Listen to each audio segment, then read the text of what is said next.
Om.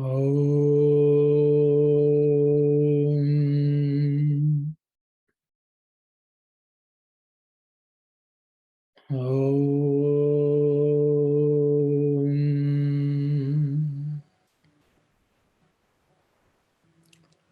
Om.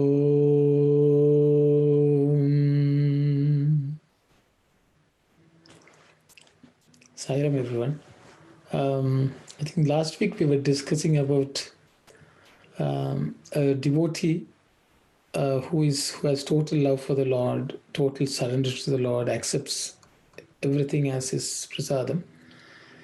If that's such a person, even if they do something which may be seen as bad, Swami says that's God's will.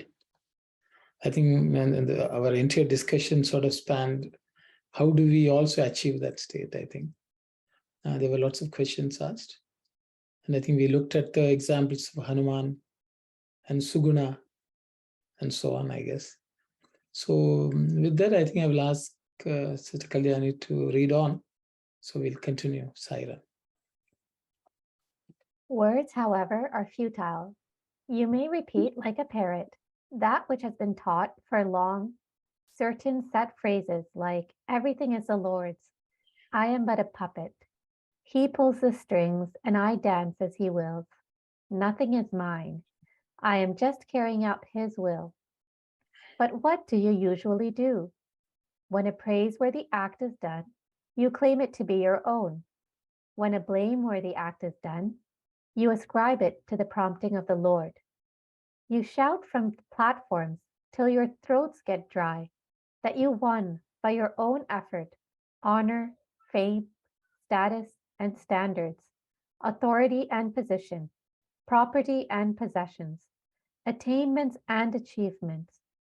But when it comes to confessing your share in earning ill fame and defeat, evil and wrong, you conveniently transfer the responsibility to the Lord, saying, I am but an instrument in his hands. He is the master. I am but a tool. This has become the habit of man today. Nay, it has developed into a fashion. People swing from I to he like the pendulum of a clock. This is sheer deceit, hollow spiritual sham. Mind, word, and act, all three must be filled with the belief that all is his play. That is the genuine path. It is a human frailty to separate things as good and evil. To impute this to God is sacrilege. It might appear sometimes that the Lord too has that weakness, but it is a passing phase, a cloud that hides his glory, not a blemish that adheres to him. Thank you very much, Kalyani. I think we have discussed maybe for two Sundays, I guess, I don't know, or whether, I think the last section, I think we were starting to discuss about that sometimes it looks as if God also has some weakness. But I think the next couple of paragraphs, I think Swami discusses it more. If anyone has something to say, please do so. Otherwise, we can move on, is my view.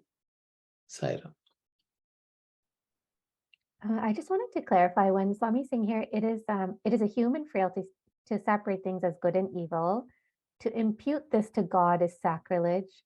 And then it says, it may appear that the Lord too has this weakness. So is it saying the weakness is referring to separating things as good and evil? And it may appear that God separates things as good and evil, but that's not true. Is that what the sense?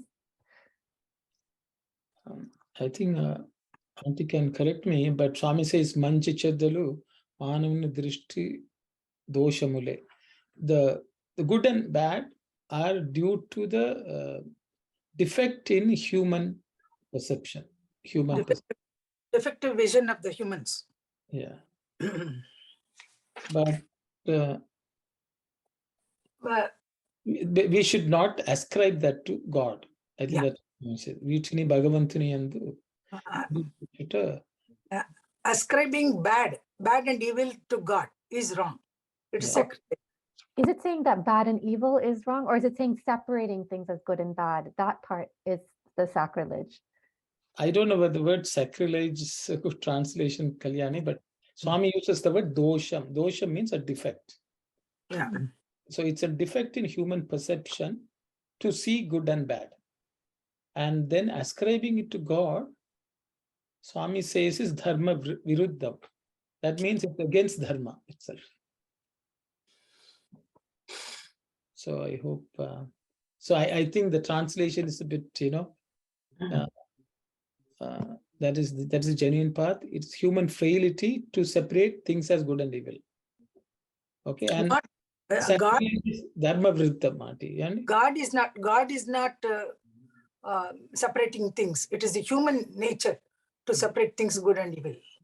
Yeah, but I think because it says human frailty, but Swami says, okay, drishti doshamule. Swami, manavuni drishti doshamule. So Swami says it is something wrong with our vision. Drishti is our vision or perception.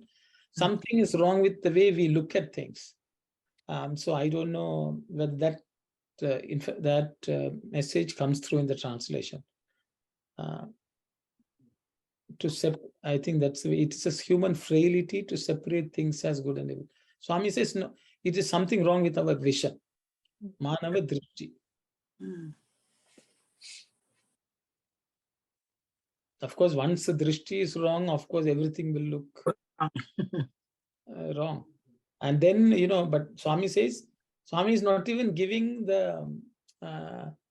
he is not even ascribing the default to the human being, except here drishti. Because I think why Swami is doing that is, because he says even in each of us there's divinity. So that divinity is not the cause of it, it is just the drishti, the gunas which operate and cloud our vision. And they are the ones which make us see things as good or bad. This Telugu translation, if I read, I think it may become more clear. Yes, Andy. నాదేమీ లేదని చిలుక పలుకులు పలుకుచు మంచి దానిని మాత్రము నేను చేసినదనియు చెడ్డ మాత్రము భగవంత ప్రేరణమనియు కీర్తి మర్యాదలు గౌరవ ప్రతిష్ఠులు వచ్చు పనులు ఉపదేశములు అరచుట తప్పులో అపకీర్తియో అగౌరవములో జరిగిన అవన్నీ నావి కాదు. Human nature is to deny all these bad things, but only they take the good things and they take the credit for good things what they have done. The bad, evil things, we just ascribe it to the Lord. నేను నిమిత్త మాత్రమైన వాడును, సర్వము భగవంతుడు చేయించుచున్నాడు, నేటి మానవులకు పరిపాటైనది. They repeat this. Yeah, instrument, everything is God's will, Yeah. So Kalyani's question, I think, is answered. I hope. Yeah. So Swami is saying it's against dharma to think that God separates things as good and evil. That's what Swami is saying there. Ascribing the difference to the Lord. Yes. To the Lord. Yeah. But like when we see, obviously, like Swami does do that, right? Like he says, you should do this, don't do this. Like, so why is Swami making such a big thing saying it's against dharma to see the Lord as someone who separates good and evil? Okay, good. Very good question. Swami says we should follow the good path, but isn't Swami differentiating? I think that's the question which Kalyani is asking. Kalyani is asking. So anyone who would like to comment on that?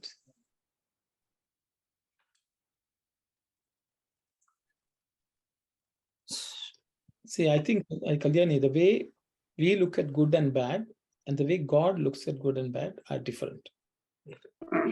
The thing is, when Swami says you should follow this path, he is only giving the tools which we need to get to where we want to be. Okay, so he does not say, that's why all kinds of people come to Swami and he talks to everyone. If he thought that they were bad people, he will not talk. Like, we may think, oh, Swami, that person is such a bad person. Why are you giving that person attention? Why are you talking? That's the way we think.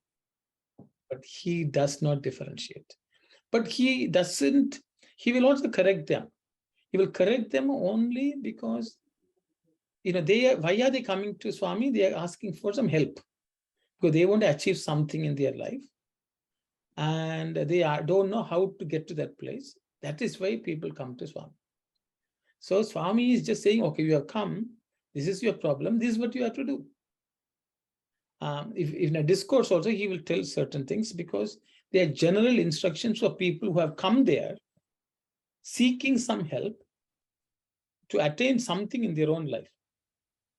So he is only giving them the tools to work with.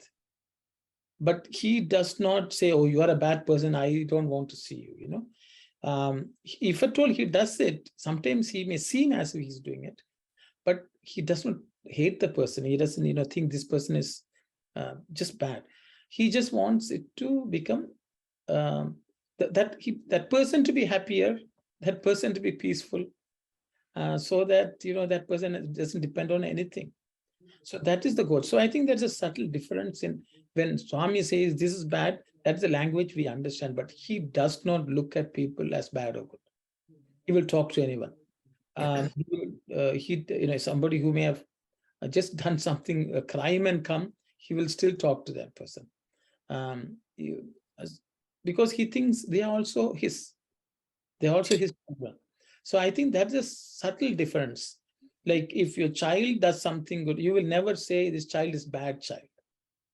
If because you will think they can be better and their life will be better by doing this. That's the attitude. So it's slightly difference in how the vision is. Okay. When we say something is good or bad, we brand it like that. In the case Swami, it is not so. Here, I think we can take it, the action should be separated by the person. Person is not bad, but the action is bad. So we condemn the action, but not the person. The Swami is following the same, this thing, I think. Yes, He's not separating. He is not separating good and bad, good people and bad people. And Dalu, because you guys just separate things as good and evil. You just see things as good or bad. That's what okay. See things. Okay.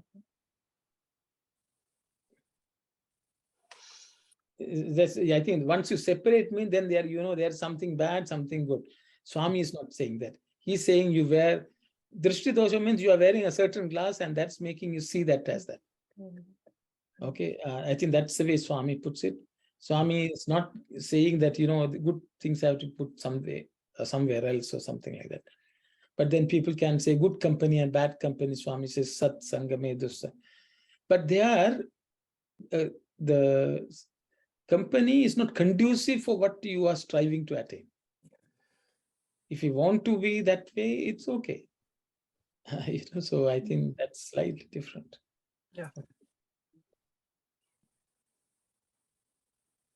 And I think last time also Auntie read the Telugu for his play. It was Leela Vibhuti. Yeah, Leela Vibhuti. Sarvamu Bhagavanturi Leela Vibhutiye anna drudi vishwasamanu kaligi unduta chakkati tattvam. It is a good thing. Yeah. So, because Leela itself means play, right? So what is Leela Vibhuti? Glory of his Leela, glory of his game, whatever he is playing. Vibhuti is glory.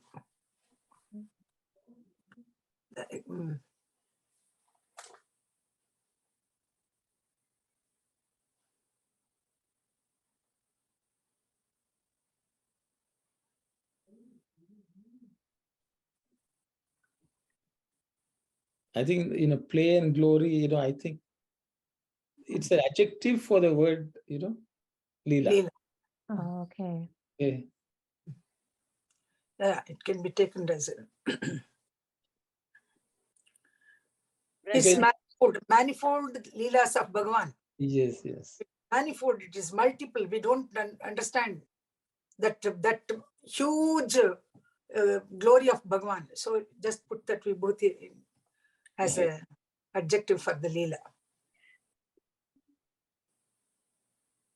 Brother, as you said, how we see it is the good and bad. Like for an example, how Prahalada, when seeing Narasimha Avatara, then he is seeing God. So always is in the vision only. So for him, he didn't find it is fearful or anything, right? He is seeing as God is there to protect and all. So how you see, what is your state of mind? That's how you can look at it, good or bad. Sometimes, brother, I'm just thinking in depth. So in that case, you cannot say to anybody, this is good, this is bad. Because everybody thinks differently. And the state of mind, only you cannot see that, right? That's hard. You cannot draw a line, this is wrong, this is good, this is bad. So so in practical life, how's that is going to, like, for us to think? It cannot say anything. Every individual has to take it whether this is right or not for themselves only. They shouldn't interpret or say to others in spiritual world. That's how I think we have to look at it. Thank you, Saira. Sairam, Sister Sairam.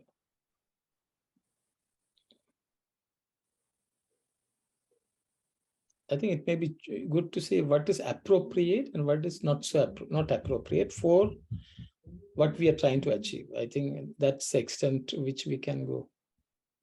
Because there should be some discrimination. When if you want to achieve something, you need to know what you have to do and what you should not do, avoid doing. Because you want to attain a particular goal. Only to that extent you differentiate. The rest is it's okay. I would say, you take a fruit, you remove the peel and throw it because it is not appropriate for you to eat it. Okay, but it is not that you think, oh, the peel is bad. You don't think it is not suitable for eating. Okay, so I think you put it where it has to go. I think that's the way everything we need to do. Yeah. Everything. For a spiritual seeker, whatever is good for him to improve upon his spiritual path, that is advisable from Swami. And what is not, you avoid it and then go on your journey. Because Swami has mentioned this in the previous paragraph which we read. I don't know if you remember. There is a sadhaka should do all that is positive. And only then Swami started talking about this. I don't know, the Kalyani, you remember, the previous paragraphs. Yeah.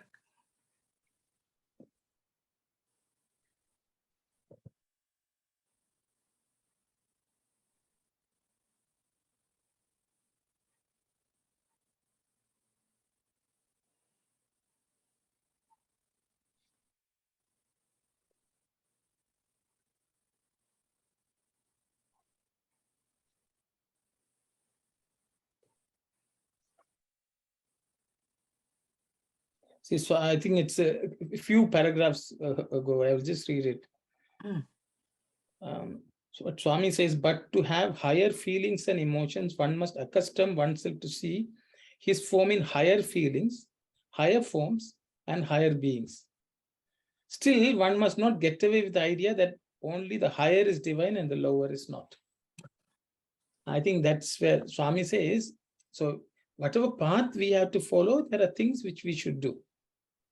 But that doesn't mean we should think the bad things are not part of God, good things are only part of God. I think that's a paragraph which I'm referring. It's a few paragraphs before. So Swami, actually, that is a caveat Swami gave first. For a sadhaka to rise higher, he has to look at higher things, higher. So And then he goes on to say, but don't think anything of that, not in that category, is not divine. Because that is also part of God. He mentioned about para, apara, both are my prakriti. He said that. So here, that sentence also tells everything is done by Lord, like a mind, word, act, all three are filled with belief, that all His play. So that is His play. How we take it, only good and bad. But I think as long as we are doing everything with a good intention, and whether it's good or bad, we take it in a, like, not evil. I think, is it a evil is the correct word there? It is written good and evil. It has written. They have written good and bad. Manchi chedda. Manchi chedda. Yeah. Good and bad. Evil, I will think a different way of good and bad. Yes, we are the one taking it, good and bad. But take it everything as a good, and you have to think of God that He has given this, and as long as our intention is not going to fill with the bad things, that's a passing cloud. That's, you will feel the negative bit, some kind of not a positive impact, but you will take it and learn from it. So everything positive, because He's saying all that is filled with His play. So you have to take it everything positive. Thank you, Saira. Thank you, sister. I think we will move on, because I think that Swami is talking about this, if it's okay. Yeah. Unless there is any pressing question.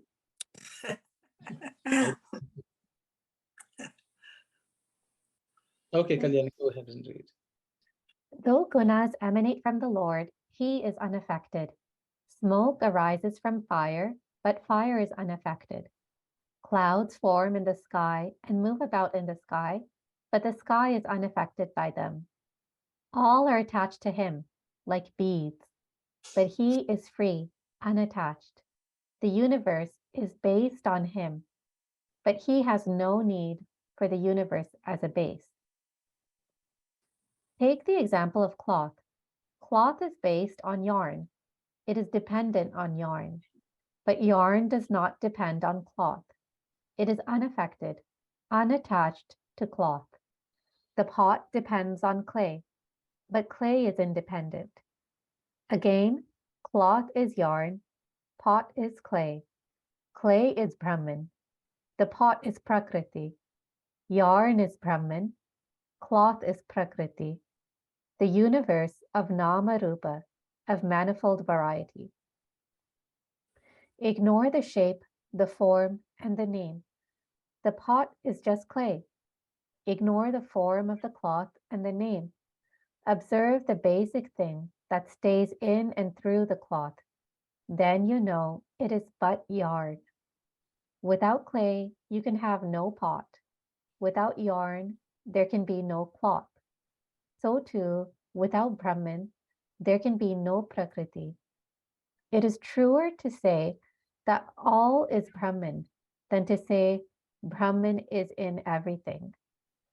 It is grander to picture Brahman as Sarvadhara, the basis of all, rather than to conceive it as Sarvabhuta Antaratma, the inner reality of all beings.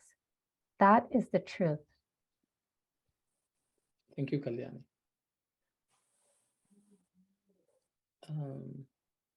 And Swami is going on to talk about, because I think we also talked about why did God create bad?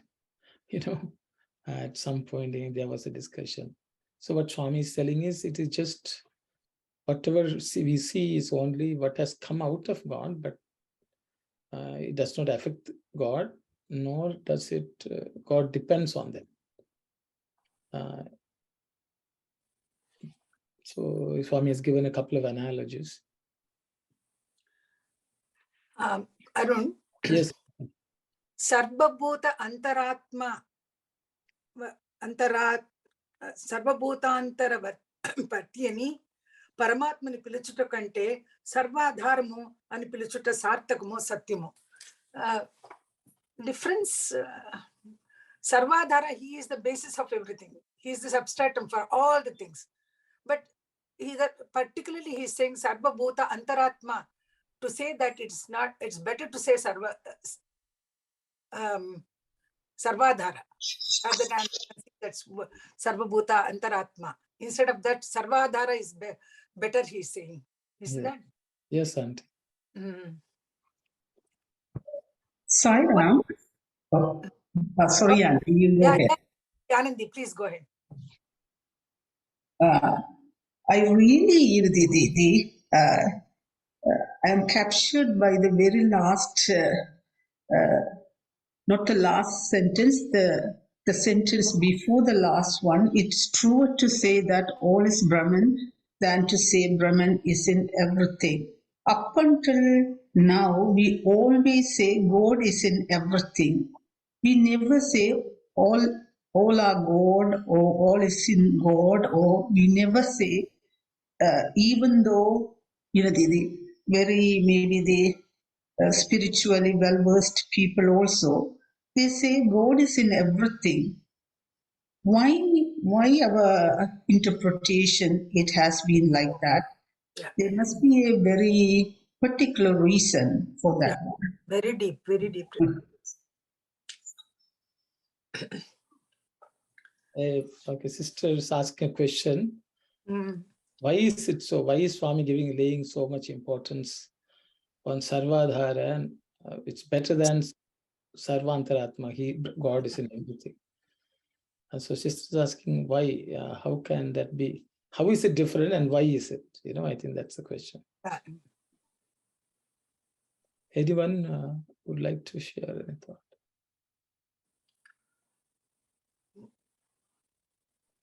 Okay, if no one, I will just go first and see. Yeah. See, we go to the ocean, and in the ocean, there is water. And in the water, there is fish, there are trees, there are all kinds of things which grow in the ocean. The reality, they have all come out of they are born out of that ocean, and they die in that ocean. But the ocean goes forever. If we say ocean is in every single being, that limits the ocean itself. But ocean is far, far greater than even the water which is present in the fish. The fish are all made of water. But to say ocean is actually the support system for the ecosystem, for the entire, all the animals and creatures which live there. Yes, it is true that they are made of water. There is water inside them. Even though, fish meal doesn't look like water, but it came out of water and it will go into water, or part of whatever was contained in that ocean. So it's the same thing with God. When we say God is the basis of everything, you can see the expanse of that Godhead, and you will be able to see. We don't have to look at each fish and say, oh, there's ocean in it, there's ocean in it. No, it's a bit of a drop of water, a few drops of water in a small fish. But ocean is much, much larger. So Swami wants us to understand and imagine, the magnitude of what God is doing to all of us. Everything we can't look and say God, God, God, but rather than say God is support for everything. So then, of course, then you will see everything as being supported by God. And I think that's Swami's Sai Ramantik. I will stop here. Everything is in me, but I am not in them. The Krishna's statement in Bhagavad Gita. Everything is in me, but I am not in them. See, this is a contradictory statement, which looks like, but here the meaning is same here. Brahman, he is Brahman, everything is Brahman, but Brahman is in everything. It is better to say Brahman is everything rather than to say Brahman is in everything. We have to revert back to Krishna's statement in Bhagavad Gita there. Everything is in me, I am not in them. I am not affected by them. I am not all, I am a Sangha. I am separate. I am an entity by myself. They all exist in me. So it's difficult to understand that sentence. No, it's clay in the pot and pot in the clay. The clay Yeah. is in the pot, but pot, pot is made of clay, but clay is not the pot. Yeah. Sorry, Anna, one thing I just wanted to ask Auntie, that line when Swami says in Telugu, it is grander to picture Brahman as Sarvadhara. So that line, Auntie, you were reading it. Yeah, Can you yeah. once Sure. more, Auntie, just... Okay. The last sentence you might know. Yes, Auntie. He gives the example of that yarn with that that precious stones. Pusalu. ఒక్క నిమిషం. అన్నిటి యందు సర్వతా పరమాత్ముడు ఉన్నాడు అనుటతో ఎంతో ఆనందం ఉన్నది. అన్ని పూసల యందు దారం ఉన్నదనుట కంటే పువ్వులన్నీయో దారమందే ఉన్నాయనుట ఎంతటి సత్యం. So the difference what it is. అన్ని పూసల యందు దారం ఉన్నదు అనుట కంటే పువ్వులన్నీయో దారమందే ఉన్నాయట ఎంతటి సత్యము, ఎంతటి తత్వము. కాన సర్వభూతాంతరవర్తి అని పరమాత్మని పిలుచుట కంటే సర్వాధారము అని పిలుచుట సార్థకము, సత్యము. That is what he is trying to say. Exactly. Anna, I just wanted to ask, like when we do that Jyoti meditation thing, we say the light is in me. Then the next step, I am in the light, and the last thing, I and the light are one kind of a. So I was just seeing from the overall grander picture of what Swami is saying. It is to see from that perspective of everything is Brahman. Of course, no doubt it starts with Brahman is in everything as a kind of a thing, but in terms of the overarching grand picture, it comes to a stage where literally I and the light are one, or everything is light, or everything is God. So seeing something as a subset or superset doesn't exist. It just becomes one continuum that everything is God. Yeah, I think in the example which you gave, lights in me is Antaratma. Antaratma. I am in the light is he is Sarvadhara. I'm the light itself. Then the third stage. There you have completely merged. I'm the light itself. Swami is slowly saying, rather than saying a light is in me, and I think go to a stage where you are in the light. Yeah. I think because he is the support. I think, of course, because that is a trajectory. Once you go that way, one day you will just become one with the light. I think, yes. So I am in the light. As Swami say, because all of us, the entire earth creation is in the light. Thank you, Sai Satish. Brother Dasan, you have raised. Sairam, brother. So when I read this paragraph, my understanding is when Swami is talking about the clay and the pots, clay is the Paramatma, and from the clay we get different pots or different objects. That is come under nature. But we have to understand the Paramatma, but we look at the pots and other objects. Same thing, if we take a tree, from the tree we get different furnitures. When we remove all the parts and everything, we say wood. So the Paramatma is the tree. So from the inside the Paramatma, so many natures are coming out. So even the Prakriti is a Maya. So, but we have to understand the Paramatma. If we take the buildings, that we have to look at the foundation. So we are forgetting the Paramatma. We are looking at the object and everything. Thank you, Saira. Thank you very much, brother. Thank you. Basically, what Swami is trying to tell us is that you forget about the fundamental thing. Fundamentally, what it is, we forget. But we will look at other things and then say that is, instead of saying Brahman is in everything, we say all is Brahman. Saira. Sairam, that sentence, my thinking is like this. Brahman is in everything, just sake of saying, yes, Brahman is in it. Once you realize it, that Brahman, that you realize within yourself, then that you will say as the Brahma, Sarva Bhuta Adhrami, like, because he's everywhere, he's the basis, kind of. So until that time, you will say Brahman in everything. And when you realize it only, that I think you will say the other way. Thank you. Brahman is everything, you will say that. Just to add on to that, Swami also told it in the context of like Jesus when he said, first, Exactly. I am the messenger of God. Then he said, I am the son of God. Then he said, I and my father are one. So so literally of what we said, it goes in that trajectory where ultimately we see everything is God. So Yes.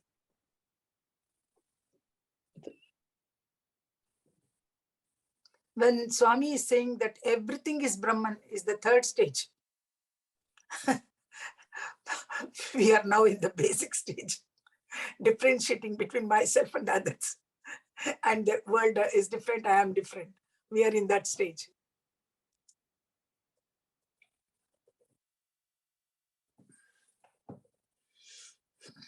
It's like the sugar which is outside first. Then you put the sugar in the water. It's inside the water. You stir it nicely, and after that, there's no sugar. There's only water left. Yeah. Every part of the water is sugar. So at the same time, brother, from the sugar, we make so many sweets and everything. Even though sweets are different, the base sugar is same. That's a Paramatma. Thank you, brother Sairam. That's why you should eat gulab jamun, brother. That's sweet. That is sweet inside and sweet outside. Yeah. Because many sweets, dry sweets, are only sweet inside. Swami says, dip it in the sugar syrup and then eat. Uncle, I think I like vaguely remember you telling a story about someone named Srinivas, and Swami was asking him about what is the meaning of his name. I don't know if you recall. What is it? Please tell. Name of. I think you told a story one time a while ago about somebody whose name was Srinivas, and then Swami had asked. Yes, so it's my classmate. His name is Srinivas. So one day Swami came out, from the interview room. Swami just walks around students. So he stopped by and asked him, what is your name? And he said, my name is Srinivas. Then Swami asked him, what's the meaning? He said, Swami, Sri is residing in Sri is residing in me. That's what he said. Sri Nivas. Sri is residing, Nivas. Then Swami just scolded him and he said, how many years have you stayed with me? You just don't get to understand what I am teaching. Srinivas means you are resident in Sri. You are residing in Sri, not Sri is residing in you. Sri is much bigger than you. How can Sri reside in you? Sri is much, much more than you. You should have understood by now. That was the meaning Swami gave him. So when you think Srinivas, don't think that you are so big that God is coming and staying. He doesn't have any other place. So he says, yes, there is that the Sri Tattvam is inside you, but you are residing in Sri. So I came across a person explaining Atma Nivasi. Atma is not residing in you. You are residing in Atma. So when the bhajan comes, Atma Nivasi Ram, Atma Nivasi, don't use that. You should use, what is it? He corrected it as Hridaya Nivasi Ram. Yes. Say that, don't say Atma Nivasi Ram, Hridaya Nivasi Ram, he said. But when we take this meaning, that we are living in Atma, not Atma living in that's, I think we should take it in that way. And he was correcting the bhajan saying that don't say Atma Nivasi, say Hridaya Nivasi. Hridaya Nivasi is okay, but many bhajans we have Atma Nivasi. No, if we say Atma Nivasi, auntie, we are saying the bhajan to us. The thing is, when you look at God, we are praying to God. Yeah. He is Atman. He is Atman. You are residing in him. So if we say Atma Nivasi to Swami, Swami will say, hey, I am not residing in you, you are residing in me. Okay. So when you're singing to Swami, we should not call him Atma Nivasi. Yeah. I think that is the point which Swami tried to explain. See, God, you can say, oh God, you reside in my Hridaya. Okay. But don't say that you are residing in yourself. It's so God is Atman. I think that's what was Swami said. God is Atman. So where will Atman reside? Everything resides in Atma. In Atman. Okay, that was yes. But the wording, it gives the meaning, that the Atma is as if it is residing in you. That Atma is Nivasi. Because I think Swami's thing is I think some student or somebody from Radio Sai or somebody was saying that he wanted to correct that bhajan, saying that you have to say Hridaya Nivasi, not Atma Nivasi. More than the bhajan correction, auntie, I think Swami wanted the boys to understand the meaning. Because his thing is, when you say Atma Nivasi, I am the Atman. So what do you mean by Atma? Atma is I. So I cannot reside in myself. I am I. That was Swami's thing. I think he was doing. Yeah. So when you pray to God, don't call God Atma Nivasi, because he is Atma, Paramatma. That was the explanation. So. But when the bhajan comes Atma Nivasi Ram, we sing Atma Nivasi Sari Kannaiya. I know, auntie, because people without understanding the meaning have composed. Brother, can you clarify one more time, please? What did you say about the Atma Nivasi? Atma? Atma is God. Yes. Okay. So how can you say you are residing in when you pray to Atman? God is Atman, nothing but Atman. So you're telling Atman you are residing in Atma. So then who is God? See, you are residing in your house. So can I say, the house is living in house, something like that. So house is house. So Swami wanted them to get that point, which is when you are praying to God, God is Atman. So don't use the word Atma Nivasi, because God is God. God is Atma. Nivasi means, Parthi Nivasi means who resides in Parthi. Resides. Who Hridaya Nivasi means in Hridaya he resides.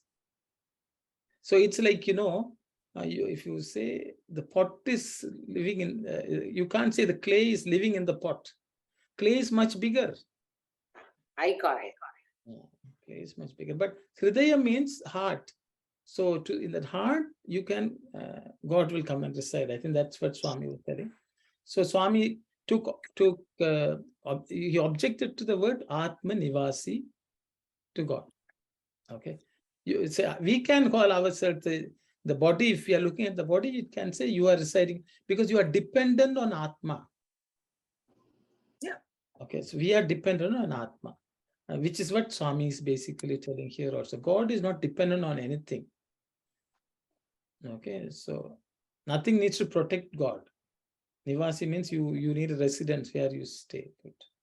So I think, sometimes Swami listens to these bhajans, but once in a while, he will explain the meaning to the people so they understand what they are singing and cultivate the right feeling also. It's not that Swami doesn't like, us saying Atma. You can sing anything and he will just keep quiet. But I think sometimes he wants us to understand the meaning of what we are saying, also to create the right bhava. The bhava which comes from the lyrics, that word, that name, he wants us to understand. It's not that Swami dislikes. There's no good and bad for God.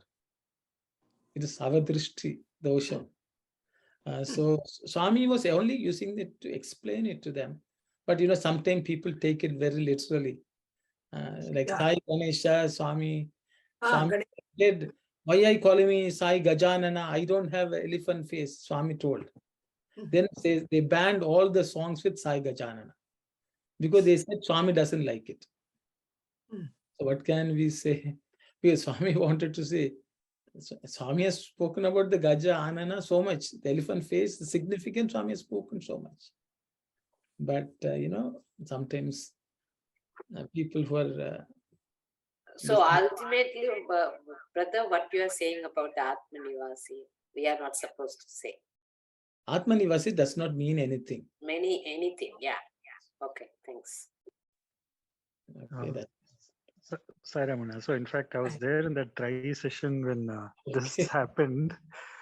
So the bhajans had just got over that evening in Brindavan, and all of us had come into that try, and then Swami asked, who's that boy who sang that song?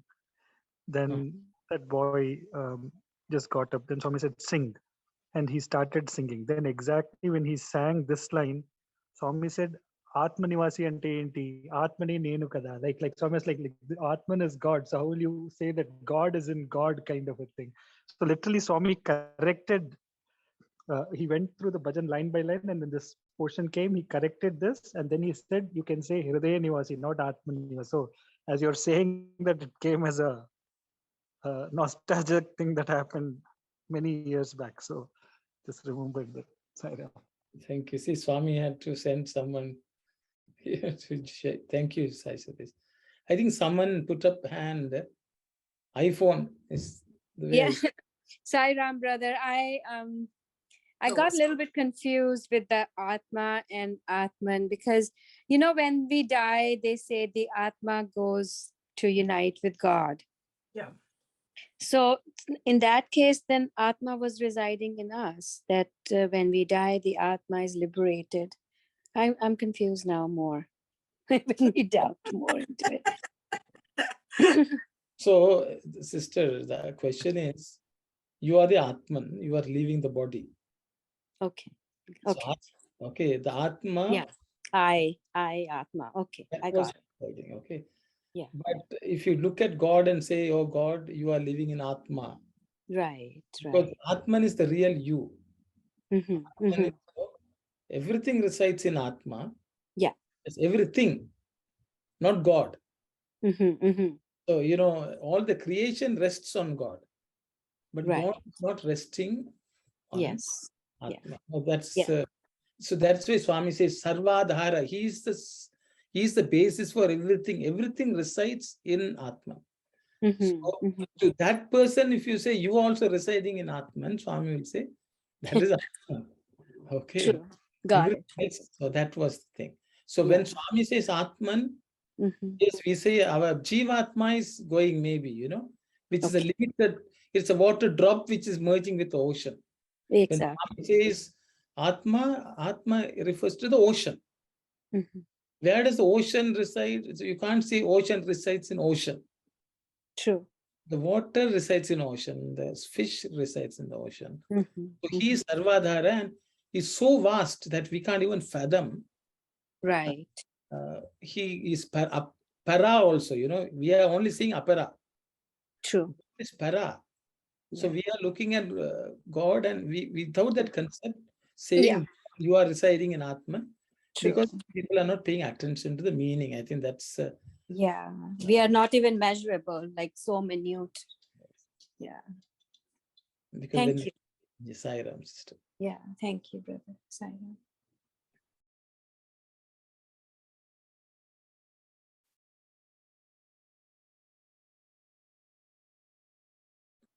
Okay, I think if everyone is okay, I hope it's not... Because I think same concept Swami has in many different ways Swami has tried to explain to us. And I think we are going to a new chapter. I think some explanation is needed about Nama Rupa and Asti Bhati Priyam, Nama Rupa. These are the 5 things, I think if everyone is okay with it, that's fine. No, Auntie. Yes, we can discuss. I think Asti Bhati Priyam, I didn't read. no, there is nothing. I'm telling you, Okay, because okay. Namarupa came. Namarupa belongs to the world. Asti Bhati Priyam belongs to the God. Yes. Sachidananda. Sat Chit Ananda. Asti Bhati Priyam. And then Nama Rupa. Nama Rupa belongs to the world. Asti Bhati Priyam belongs to the Lord, Paramatma. So that differentiation we have to be make good. We have given names and forms to the world, manifold variety of this external world. But he is as we just now did, he is the Adhara. He is the basis for everything.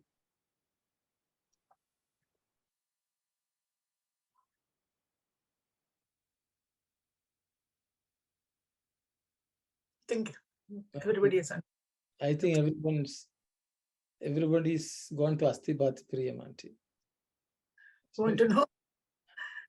Left the Namarupa. And Anna, he's the Dara and the Adhara, right? That in this example, Yes. it's like the thread that connects the flowers and like the basis, both. Yeah, Swami said the Dhara is the Adhara. Yes. In Telugu, Adheya and Adhara. Swami used this Adheya, Adhara. Adheya is superimposed on Adhara. I think Sai Satish. Okay, please go ahead. No, I'm just going to clarify. Dhara means thread? Thread, yes. Dharamu. Swami says, the flowers, rather than say the thread is dependent on the flowers, it's always good to say flowers are dependent on the thread. Or the pearls are dependent on the thread or the beads. Swami says, so the bead is the support for everything. So that's why Sai Satish was saying, Dharamu and Sarvadhara, So. Dhara has another meaning, Many meanings are there, of course. One is wife. Dhara. Yes, brother Sai. So, Sairam, brother, that's what we all looking for we are looking at the Prakriti, but all the Prakriti was made up with the Maya. The Maya is created by the God, originator, but we are looking at the Maya, Maya and the object, but we are not looking at the creator. Thank you. We are looking at the smoke and not the fire. We are looking at the cloud and not the sky. Yes, yes, brother. Yes, brother.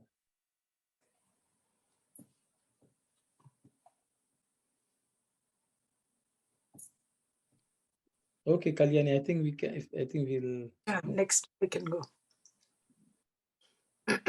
Chapter 13. Chapter 13. This universe itself is a superstructure, the basis being Paramatma, Godhead. This is apparent. The other is the real. People ignore the basis and crave for the based. They do not stop to inquire how the based can exist without a base. This, too, is an example of faulty vision. When the drishti dosha, error of vision, is set right, Shrishti Karta, the creator, can be seen. When the defect in the vision is removed, the author of this universe can be cognized. The subject was raised by Arjuna before Krishna. He asked, "What exactly is faulty vision? Please tell me in detail, O Krishna." He sought to know how the fault originates and develops. Now, Arjuna is not just an ordinary individual. He is not one to nod his head whatever is told to him. He is bold enough to stop Krishna in the middle of a sentence if he feels a doubt rising in his mind. He has the courage and the steadfastness needed. He persisted until he got from Krishna an answer that was verifiable by experience, that was in accordance with the wisdom enshrined in the Shastras. So the Lord too provided the answers immediately, with a smile. Yeah. Thank you very much, Kalyani. So Swami is again speaking about the drishti dosha. Swami has used the word based and base. That is what adheyamo adharu. Adharu.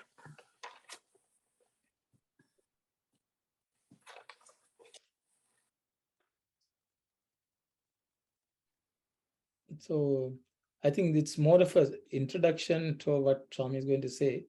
I think one of the things Swami is saying, that Arjuna persisted until he got from Krishna an answer that was verifiable by experience. That was in accordance with the wisdom enshrined in the Shastras. I think two things which Swami seems to have pointed to us, that the Shastras' ultimate authority of any doubts we have, any information, knowledge we need to have. And also that all of them are actually verified by experience if we practice. I think those two sort of stood out for me. Anyone would like to share anything which or to discuss? Krishna is the greatest guru. When he is answering Arjuna's questions, it is always the wisdom which is enshrined in the Shastras. He always refers to Shastras. As Swami is also always insists that Shastras, you can go back and then refer to it. The answers are all there. So any guru, if he wants to clear the doubts of any of his disciples, that's very necessary that he is very much Brahmanishta and Shrotriya, what they call. Shrotriya is the one who knows the Shastras. Thank you, Auntie. Sorry. So if everyone is okay, maybe we will read the next slide also, I guess. Can you please clarify the sentence on the one, what is this says that was in accordance with the wisdom enshrined in the Shastras? What is that? So apparently Krishna gave the answer, sister. Okay. Answer which is not even given yet. Swami is going to give the answer which Krishna gave. But Swami is saying Krishna gave Arjuna the answer verifiable by experience. Yeah. And also in accordance with the wisdom in the Shastras. Shastras. That's the one I'm trying to understand. So it's coming up. He is not giving anything new. Krishna did not give anything new.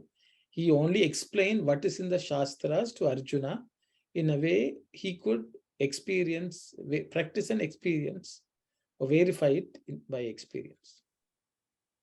So Swami has not given the answer yet. Okay. Okay, so we will go and find out. So because you asked the question, we have to read the next slide. Sure. Thank you. For this question on faulty vision, Krishna had the answer. He said, "Listen, Arjuna, between me and this universe, there moves Maya, called delusion. It is indeed a hard task for man to see beyond Maya, for Maya too is mine. It is of the same substance. You cannot deem it separate from me. It is my creation and under my control. It will turn in a trice, even the mightiest among men, head over heels. You might wonder why it is so difficult to overcome. Of course, it is by no means easy. Only those who are wholeheartedly attached to me can conquer this my Maya. Arjuna, do not take Maya to mean some ugly thing that has descended from somewhere else. It is an attribute of the mind. It makes you ignore the true and the eternal Paramatma and value instead the attributeful, created, manifold multiplicity of name and form. It causes the error of believing the body as the self instead of the embodied, the Deha instead of the Dehi. Maya is not something that was and will disappear, nor is it something that was not, but later came in and is. It never was, or is, or will be. Maya is a name for a non-existent phenomena, but this non-existent thing comes within view. It is like the mirage in the desert, a sheet of water that never was or is. He who knows the truth does not see it. Only those ignorant with the ways of the desert are drawn by it. They run towards it and suffer grief, exhaustion, and despair. Like darkness arising in the room, hiding the room itself, like moss growing on the water, hiding the water itself, like cataract growing in the eye, hiding the vision. Maya too attaches itself to whoever helps it to grow. It overpowers the three gunas and the three gods. That is to say, all who identify themselves with the limited, the named, the formed, the individualized are affected by it.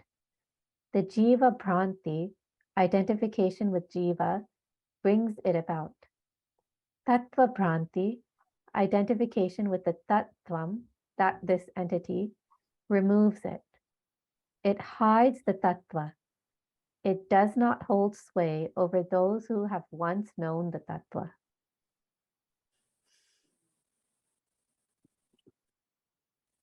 Thank you, sister.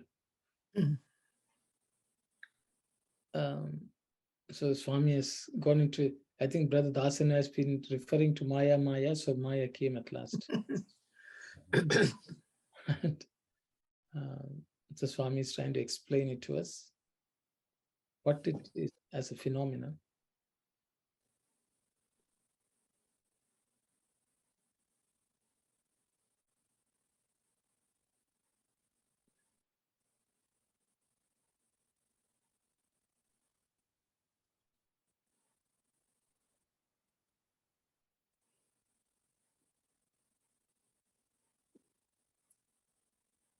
I think everyone is... Brother, Yes.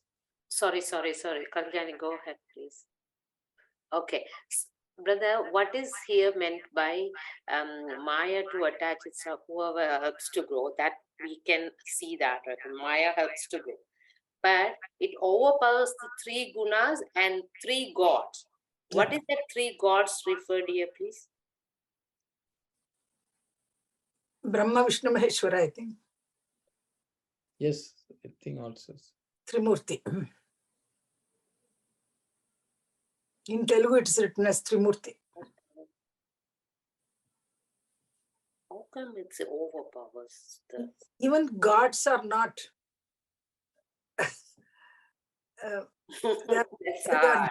They are also affected by Maya.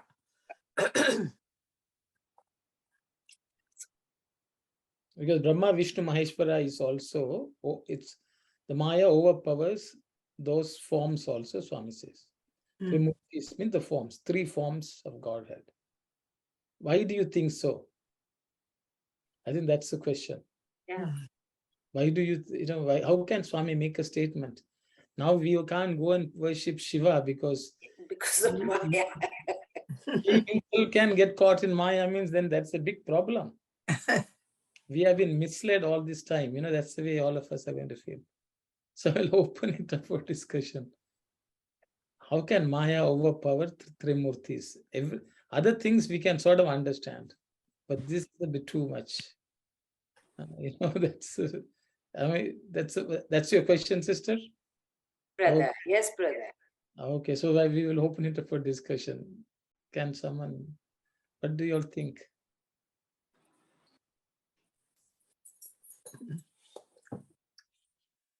In Ramavatara, supposed to be incarnation of Lord Vishnu, Rama, when Sita was absconded and Sita was taken away by Ravana, Rama, just like, he pined and he cried and then he felt the separation from Sita. He showed that he was also affected by Maya. But it's not true. He knew that where Sita was. But just to show it to the world, when he takes an avatar as a human being, how we are all caught in the Maya. Even in Krishna Avatara, Krishna, though he's as a child, he was playing with that, as if he is killing that Kalinga Mardana, and then those demons who came to trouble Krishna. So he was killing them, but it's only his Maya which we have to understand. I don't know about other avatars. Brahman also is not about this Maya, if we can say. Brahma rather, not Brahman, Brahma. Okay, Brother Dasan has the answer. Please, Yeah. brother. So, Sairam brother, in here Swami saying any forms or names is all Maya. Yes. So if we say the name and form according to this paragraph, is a delusion. So if we take us, we supposed to understand we are above the three gunas. But we forgot that one because of the Maya and because of the body consciousness and the ego.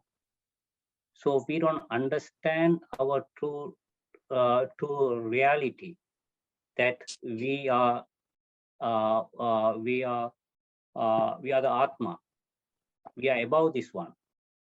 So once we understand that one, we have to take the Sadhguru's grace and blessing with the sadhanas. Then we'll get the true vision. In the dark, when we put the light, we can see everything. Same thing, if we are looking at the Prakriti, if we want to see the true nature, we need to get the God vision.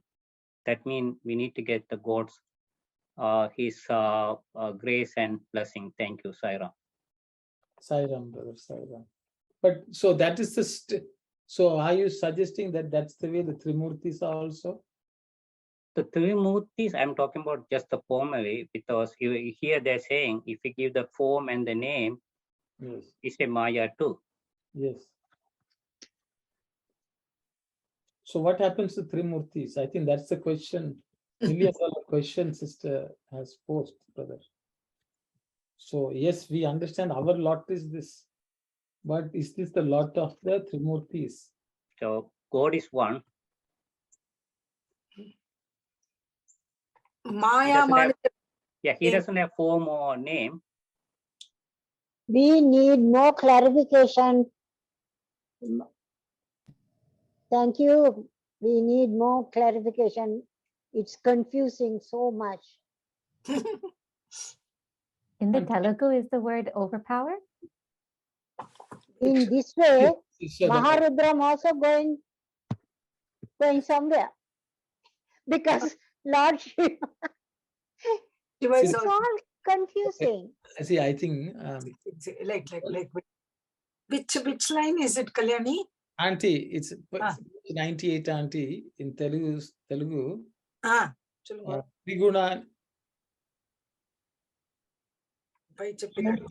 Trigunalanu Avarinchunu. Page 98 auntie, second paragraph. Yeah, correct. Maya. Sorry. See, the word Swami is, I think, before everyone gets all worked up. See, this is the problem with translation. But I think, first of all, we should understand that Maya itself, that auntie come, okay, auntie has come. So the word Swami has used, Murtini, Trigunane, Lanu, Avarinchunu, means it covers. Okay, it engulfs it. That's the sort of meaning Swami has given. But we should understand that Maya is a product of the mind. Swami says Maya is an attribute of the mind.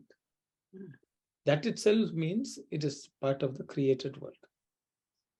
So the Maya, which is an attribute of each of our mind. Swami says Maya doesn't exist. It is only exists as a fabrication of each of our mind. That mind is capable of covering everything, including the Trimurtis. He used the word avarinchunu. So the thing is, our mind, which is an aspect of our mind, can cloud even gods. We will say, oh, Vishnu is now covered up. What is saying Vishnu is not covered up? That means our mind is saying that Vishnu is covered up. And so the Trimurti is also, because the mind is able to cover them up, as Brother Dasan has already said, we've given name and form to these Trimurtis also. They are part of the name and form. Because of that, the mind has the capacity to engulf, cover that also. So only from that sense, and it's overpowered. That means a mind which goes unbridled, imagining all sorts of things, can imagine all sorts of things even about God. We can say Vishnu is lower, Shiva is higher. All that is because of Maya. Because the mind can say anything, which does not mean anything. It does not have any meaning. It's just imagination. So from that sense, it is capable of even covering up the Trimurtis. Means that is the power of Maya, and we can attribute anything even if that doesn't exist. So that's the way I understand. I don't know, Sister Aruna, whether it makes some sense to you. Yes, brother. As you mentioned, this is an attribute. So the Maya will not be there if our mind is not clouded. Mind is not there. Yes. Yes. So the Maya is there, exists because of mind. Thank Yes. you. The attribute. Thanks. Okay. Yes, Sister, you have. Sairam, I have a little confusion on this one. Swami says that do not take delusion to mean some ugly thing that has descended from somewhere else. It is an attribute of the mind. It makes you ignore the true and the eternal highest Atma.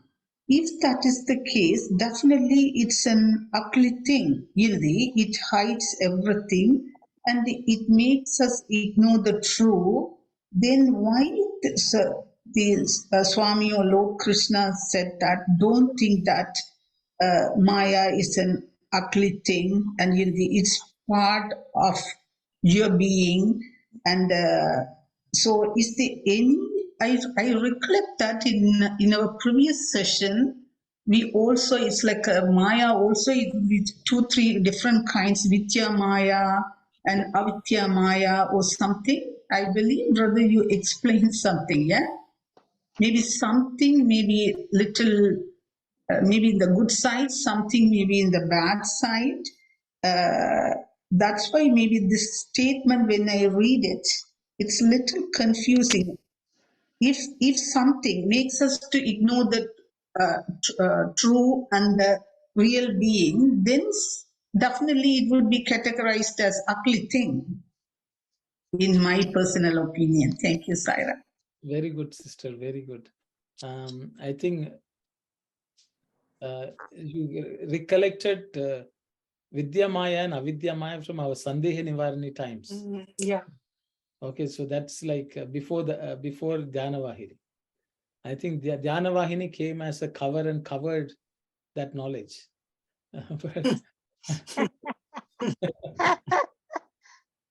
But Maya, Swami is talking, yes, Vidya Maya and Avidya Maya was 2 concepts Swami had introduced there. Avidya Maya means which does not grant, there's some type of Maya which grants you the knowledge of Parabrahman, that is Vidya Maya. And Avidya Maya will put you in darkness and ignorance completely. So from that sense, Swami has mentioned in Sandeha Nivarani, as because you can see it can be both ugly as well as beautiful. So means in the sense that can reveal to you what is God. The Vidya Maya is a helper in the path of spirituality. Avidya Maya will take us away from that realization of the truth. Yes, that is what you are referring to. But now to your question, you say, how can that be ugly thing? That's the question you ask. Swami says, even if it's an ugly thing, that has descended from somewhere else. I think that's what Auntie Telugulo will ఒక్క నిమిషం ఎంత line అది Auntie, it's before Maya, it's page 97 on 97, yeah, okay. third paragraph. Yeah. Oh, 97 page.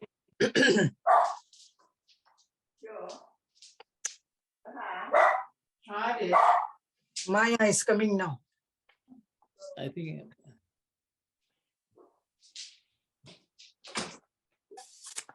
వెంటనే పరమాత్ముడు want me to read that line? no, not Ventane Paramatma Anti, అదిలే. little down in that. నా దృష్టిలోనే నా వశమైనది. అంకితాన్ని Yeah, after that, Auntie. Kamini can mute. Yeah, because I'm reminded of the story of Swami says, Maya is like a dog. Same, and I was also getting the same Dog thing. is coming You have to now, call that's out to. You have to call out the master, which is what sister aunt was Is trying. It came at the exact time of Maya, so I so reminded of that. Maya has come, has arrived here. Yeah, that's a nice. Why don't Sai Satish, let Sai Satish tell the story, Auntie, of the dog, and then we will. Yeah, we'll go.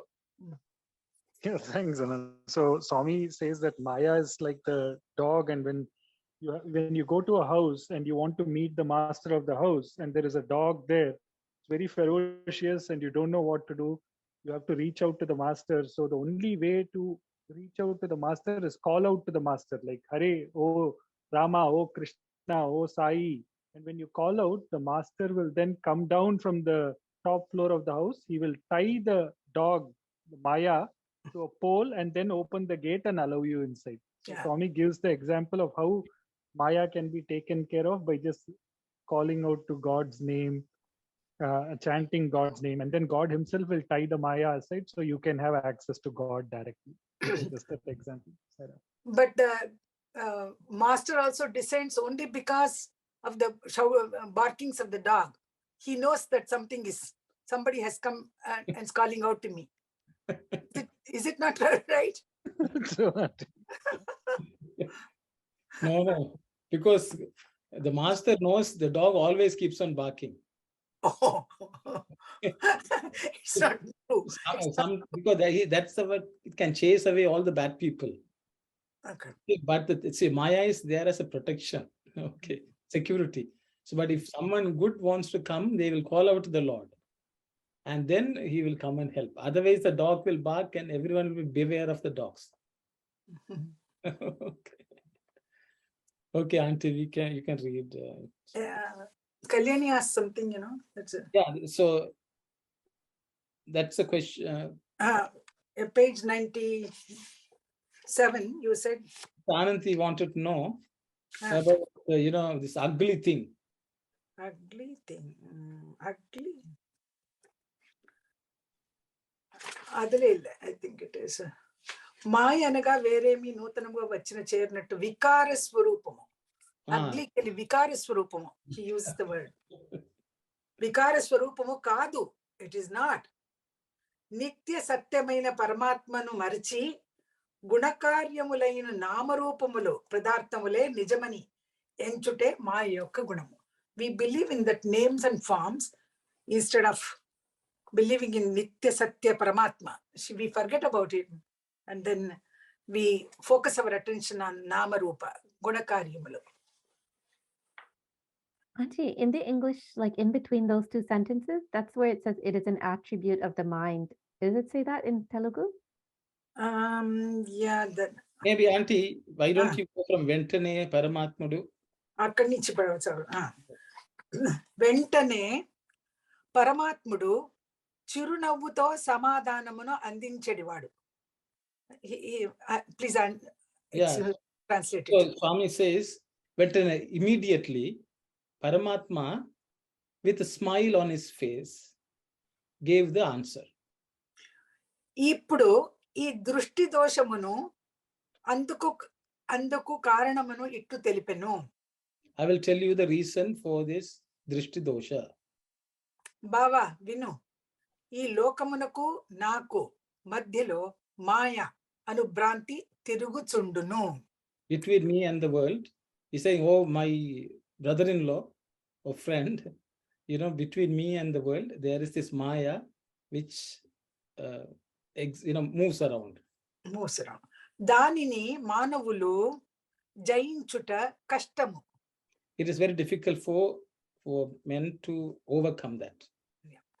Adiyanu nade. That is mine. Mayayanna naku భిన్నమైనది కాదు. Maya is not different from me. It's not separate from me. నా దృష్టిలోనిదే నా వశమైనదే. It's under my watch and it is under my control. అది ఎట్టివారైనను ఒక్క నిమిషములో తల క్రిందులు చేయును. It can make topsy. Yeah, within a moment it can make someone fall, topsy. It can turn them upside down. దానిని జయించుట అంత కష్టమా? Is it so difficult to overcome that? అని నీవు కూడాను తలంచవచ్చును. You also can think like that. కష్టమే. It is difficult. Difficult. నీవు కూడాను వాయువును సులభముగా జయించితివి కానీ మాయను జయించలేవు. You can win over wind, but you can't win over Maya. అది అంత తేలికైన పని కాదు. It's not an easy job. Yeah, it's జయించలేవు. You cannot win over it. ఎవరు నన్ను సంపూర్ణముగా ఆశ్రయించి ఉందరో అట్టివారు మాత్రమే ఈ మాయను జయించగలరు. Only those who are totally surrendered to me can win over. Yeah. I think that paragraph stops there. Should I continue or? Yes, auntie. మాయ అనగా వేరేమి నూతనముగా వచ్చి చేరునట్టి వికార స్వరూపము కాదు. That was on this question. It is not something so new that it is a distorted form which has come into existence. That is the ugly thing, Vikara has been translated as ugly, but Vikara means something which is deformed, you can say. బావా నిత్య సత్యమైన పరమాత్మను మరచి గుణకార్యములైన నామరూప పదార్థములే నిజమని ఎంచుటే మాయ యొక్క గుణము. So Maya's quality is that you forget the real form of the Lord or real truth of the Lord, and you attribute importance to the name and form. Yeah. And that is the reason. That's the nature of Maya. Maya makes you give forgetting God and the real form, giving importance to the name and form. దేహి అయిన ఆత్మ తాననుకోకుండా దేహమే తాననుకొనుట మాయ యొక్క స్వభావము. Not thinking that you are the Dehi, the person who is living in the body, thinking that the body is you, is the nature of Maya. మాయ అనునది ముందుండి తరువాత పోవునది కాని లేనిది తరువాత వచ్చి చేరునది కాని కాదు. It has always existed, auntie. Maya has always been there. Means it has been there from before. It is not that something which came in the middle. Something of that. But it ends itself. Taruvata povonu. The Maya can be goes. It can leave. So what Swami is saying, Maya has been there from before, and it can go, vanish, but it did not come suddenly in between. Brother Sairam, can you please relate that to the mind attribute, please? So Maya is the attribute of mind, right? So how this was before and it didn't come in the middle? Okay, so it's auntie, can you just read that line again? లేనిది తరువాత వచ్చి చేరునది కాని కాదు. లేనిది తరువాత వచ్చి చేరునది కాని కాదు. What does this mean? It has been from in the first place, and it did not come in between. It's not as if it did not exist and then it came into being. So I'm saying it was always there. It can leave, but it cannot. it didn't come in the middle. So the question you're asking is, oh, Swami says it doesn't exist, then he's saying it has come from before. Why? I think that's the question you asked. Yeah, now I can understand. Bhava Sakra, if you born, you have born with the mind, so it comes with you. Ah, see. Okay, thank you. Saira. So it is. Maya is it has no beginning, but it can end. Yes. It can be ended. By knowledge, you can win over Maya. That's good. Thank you. So Sairam brothers, a good example is serpent and the garland. Yes. And yeah, serpent. when you touch the garland in the dark, you think serpent. It's a Maya. So, but I think sister's question is, so are you saying that the serpent was there always? No. There's no Maya, it's not but there. Swami is saying it didn't come in the middle, it has been there from before. So it's I think all mind. Before mind. Yeah. Attribute of the mind. Attribute of the mind.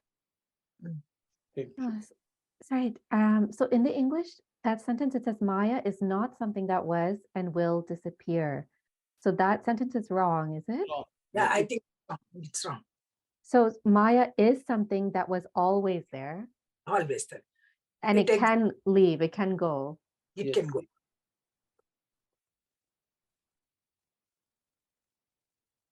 Maya can go with the Vidya Maya that is brought the discussion with the knowledge.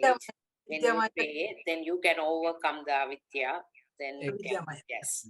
Yeah, so it can go away. Thanks. And the part where it says it is an attribute of the mind, I didn't hear that in the Telugu. Is it there? Maya swabhavamu. It's there, ma. It's there. Maya yokka swabhavamu. No, auntie, is it come from the mind? I don't think we have not come to that. We have just reached 2 lines. It will come, Kalyani. Further, okay. Maya anunadi mundundi tarvata povunadi kani lenidi tarvata vachi cherunadi kani kaadu. Idi eppudu ledu leni vastuve Maya. Aithe kanipinchunu. Idi eppudu ledu. Enna solraru Swami inge?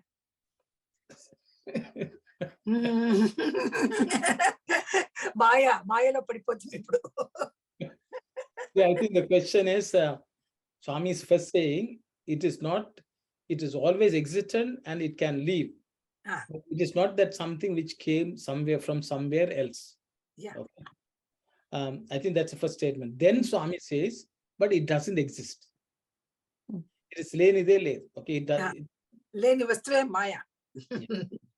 Aithe kanipinchunu. That he says. Aithe kanipinchunu. You will see that. It will be seen. It's only in your drishti, but it doesn't exist. Yeah. Okay. It is in your. So that's why Sister Aruna was saying, when we are born with the mind from the first time. As soon as we open our eyes, it is existing. Yeah. Maya, as a baby also, we will have Maya. As soon as the mind is there, the Maya principle is placed. Okay. It did not come from somewhere outside. That the ability to see the snake was always there. It is just that now we know that we are seeing the snake. So the real Maya is the mind principle, which actually imagines what is non-existent as existing. And that tendency has been there from before. It can leave. And when it leaves, there is only light. So as we are born with Ajnana. It's not that Ajnana suddenly came in between. We didn't know from the birth who we are. So that ignorance has always existed.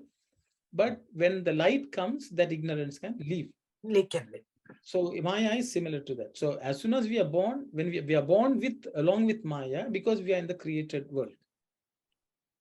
So that's what Swami is saying. So it's not that we suddenly acquired Maya.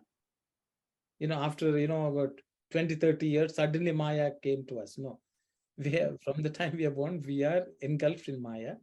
That is imagining, not knowing our reality and thinking that only what we see is real. Even for Ishvara, who created this world, Ishvara's out of him only the Maya was born. Yes. Maya came out.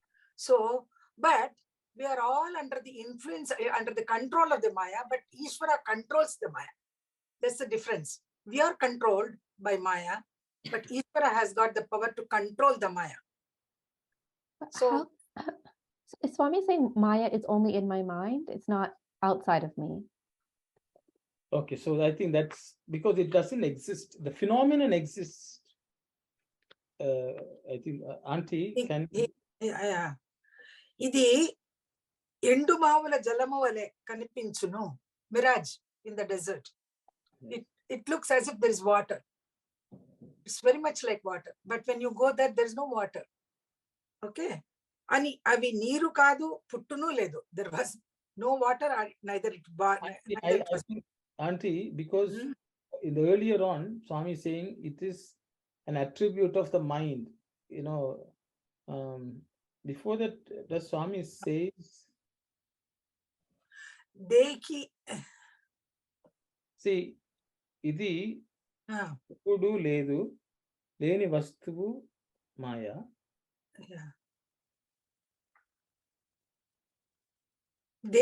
దేహి అయిన ఆత్మ తాను అనుకుంటా, దేహమే తాను అనుకుంట మాయ యొక్క స్వభావం. That is why it is written. So just before that, Auntie, the Vikaram Rupam, you know, just after that, see, Swarupamu Pada Baba Nitya Satyamaina Paramatmana Marichi Gunakaryamulaina Namarupa Padarthumule Nijamani Yenchute Maya Yokas Gunamu. Maya Yokka Gunamadi. So, Kalyani, there's no statement which says it is an attribute of the mind in Telugu. Swami basically says, forgetting the Nitya Satya Maina means the God who is eternal and true, Marachi, forgetting that, Guna Karyamulaina Namarupa, the Namarupas which are manifestation of the Gunas, okay, Padarthamulo Nijamani Enchute means thinking that these things are the real, okay. Enchute means thinking so. Maya yokka gunamu. That is the guna of Maya. So that's what Swami has said. So that is because it's thinking.